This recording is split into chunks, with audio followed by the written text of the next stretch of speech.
जिंदगी के हर एक दिन अपने आप में महत्वपूर्ण होते हैं, लेकिन कुछ ऐसे खास दिन होते हैं जो सिर्फ महत्वपूर्ण ही नहीं, अति महत्वपूर्ण होते हैं। जैसे आज का दिन 23 अप्रैल।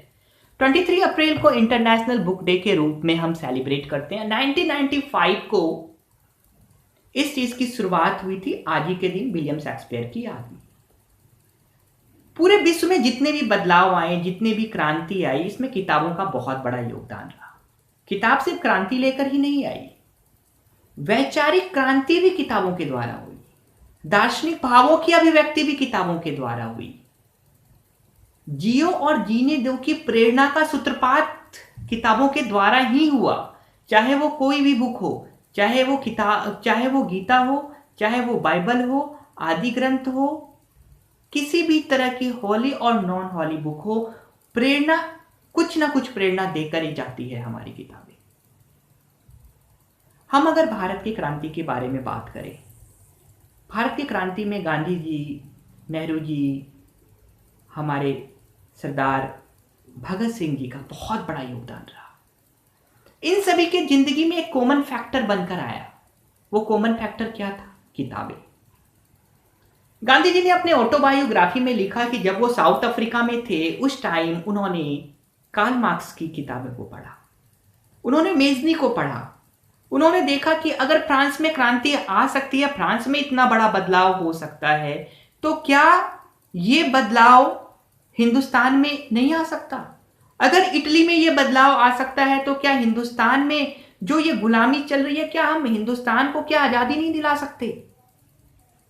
किताबों के द्वारा उनके मन में जो अभिव्यक्ति का सूत्रपात हुआ, उसी सूत्रपात का एक्सपेरिमेंट उन्होंने हिंदुस्तान की क्रांति में किया, अहिंसक आंदोलन के द्वारा। भगत सिंह जी के बारे में कहा जाता है कि भगत सिंह के जिंदगी में कार्ल मार्क्स की किताबों का बहुत बड़ा योगदान रहा। जो क्रांति की सूत्रपात भगत सिंह ने की, उसमें कार्ल मार्क्स के विचार थे। इनकलाब जिंदाबाद का जो नारा उन्होंने दिया, इसमें कार्ल मार्क्स के विचार थे। उनके किताबों की अभिव्यक्ति का संचार उन्होंने युवाओं के हर दिल में किया, उसमें पुस्तक का एक बहुत बड़ा योगदान था। बहुत पढ़ते थे। आपको पता होगा, लास्ट टाइम तक उन्होंने किताब पढ़ी है। भगत सिंह ने फांसी देने के कुछ घंटे पहले तक उन्होंने किताबें पढ़ी है। हम स्वतंत्रता संग्राम के एक बहुत बड़े लीडर के बारे में बात करना चाहते हैं आपसे। इनका नाम था विनायक दामोदर सावरकर। सावरकर ने 1897 ईस्वी की क्रांति नामक एक पुस्तक लिखी। 1857 की क्रांति पढ़िएगा, जब भी समय मिलेगा आप इस पुस्तक को जरूर पढ़िएगा।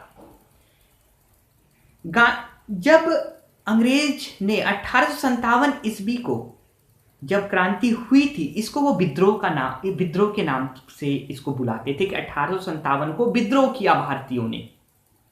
लेकिन विनायक दामोदर सावरकर ने इंग्लैंड में इंडियन हाउस में बैठकर एक किताब लिखी। उस किताब का नाम था 1857 ईस्वी की क्रांति। उन्होंने यह साबित किया कि 1857 ईस्वी में विद्रोह नहीं किया था हमारे भारतीय जो क्रांतिकारी थे, उन्होंने क्रांति की थी, एक बिगुल बजाई थी, आजादी की बिगुल। और इस किताब को लिखने के बाद उन्होंने हिंदुस्तान इस किताबों की प्रतिलिपियां भेजी। अंग्रेजों के हाथों में यह किताब लगी, उन्होंने इस किताब को बैन कर दिया। और चोरी चुपके ये किताबें बहुत लोगों तक गई, फिर अलग अलग युवाओं तक गई।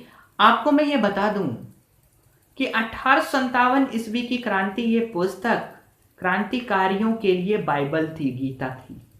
इस किताबों को पढ़कर न जाने कितने नौजवानों के मन में देश के प्रति प्यार उमड़ा और एक क्रांति का नया सूत्रपात हुआ।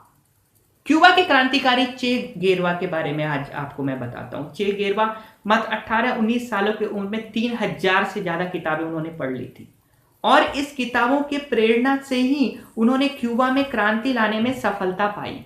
और आपको जानकर हैरानी होगी कि चे गेरवा ने अमेरिका तक को हराया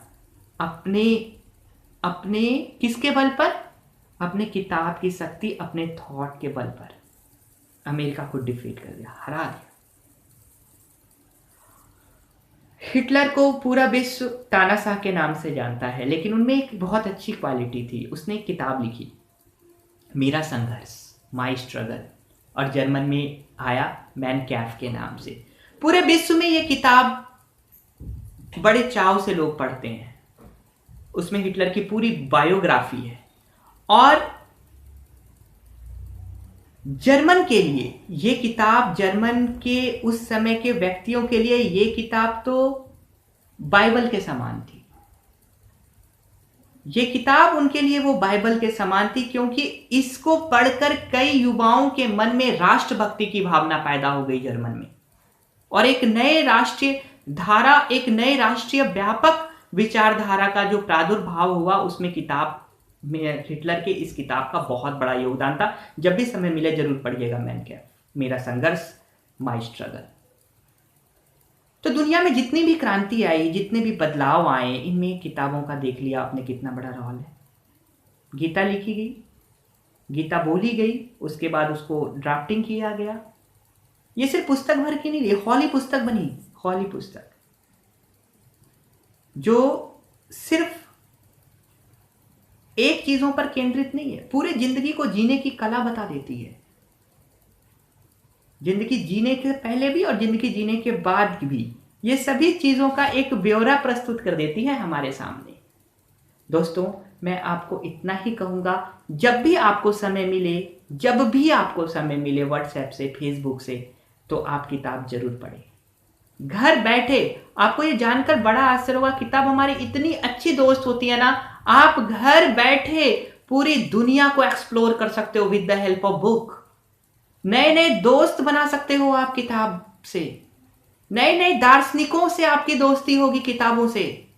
तो जब भी आपको समय मिले आप किताब पढ़ो, किताब पढ़ो, किताब पढ़ाओ, और अपने आप को आगे बढ़ाओ, इस देश को आगे बढ़ाओ। जय हिंद, जय भारत, भारत माता की जय।